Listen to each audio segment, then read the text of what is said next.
Hello friends.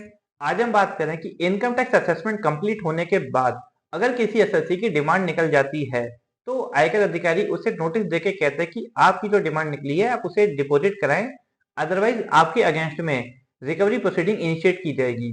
और जब SSC उस डिमांड के अगेंस्ट में स्टे ऑफ डिमांड एप्लीकेशन दाखिल करता है तो एओ कहता है कि आपकी जो भी डिमांड है आप उसका 20% मिनिमम जमा कराएं, तभी हम आपको स्टे दे पाएंगे, अदरवाइज हम आपको स्टे नहीं दे पाएंगे। ऐसा सीबीडीटी का सर्कुलर एक है जिसके मार्फत हम बाउंड है कि बिना 20% डिपॉजिट कराए हम आपको स्टे नहीं दे सकते।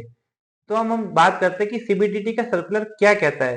क्या सीबीडीटी के सर्कुलर में 20% डिमांड जमा कराना अनिवार्य है या इस विषय में कोई सुप्रीम कोर्ट का फैसला भी आ चुका है।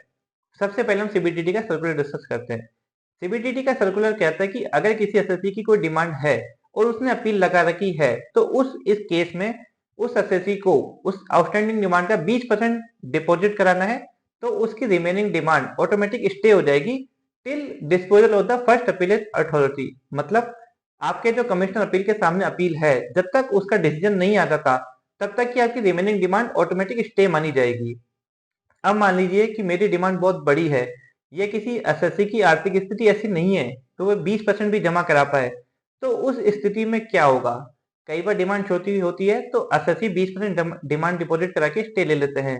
लेकिन अब हम बात करते हैं कि किसी केस में एसएससी की आर्थिक स्थिति ऐसी नहीं है कि वो 20% डिमांड जमा करा पाए या डिमांड बहुत बड़ी है, तो उस विषय में क्या होगा, उस स्थिति में एसएससी क्या करे।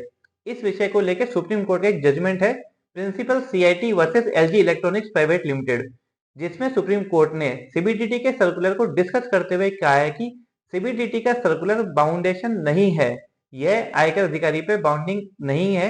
अगर आयकर अधिकारी उसे ऐसा लगता है कि केस की स्थिति और एसएससी की स्थिति ऐसी है कि वह 20% डिमांड जमा नहीं करा सकते, तो उस केस में 20% से कम जमा होने पर भी आयकर अधिकारी स्टे ग्रांट करने के लिए एलिजिबल है।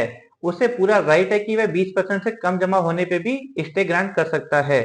ऐसा जरूरी नहीं है कि 20% होने पर ही वह स्टे देगा, अदरवाइज नहीं।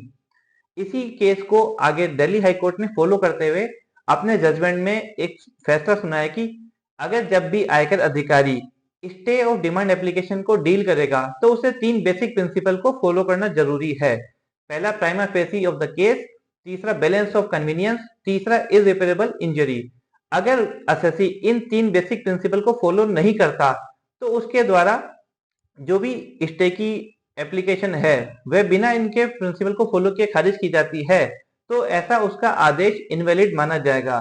दिल्ली हाईकोर्ट के केस का नाम है Dabur India limited versus CIT. अगर आपकी भी कोई स्टे है या आप स्टे लगाने जा रहे हो तो आप इन दोनों जजमेंट का बेनिफिट लेते हुए स्टे एप्लीकेशन दाखिल कर सकते हैं। अगर वीडियो अच्छा लगा हो तो इसे लाइक एंड शेयर जरूर करें और इसी तरह की इंफॉर्मेटिव वीडियोस के लिए हमारे चैनल को सब्सक्राइब जरूर करें। Thank you.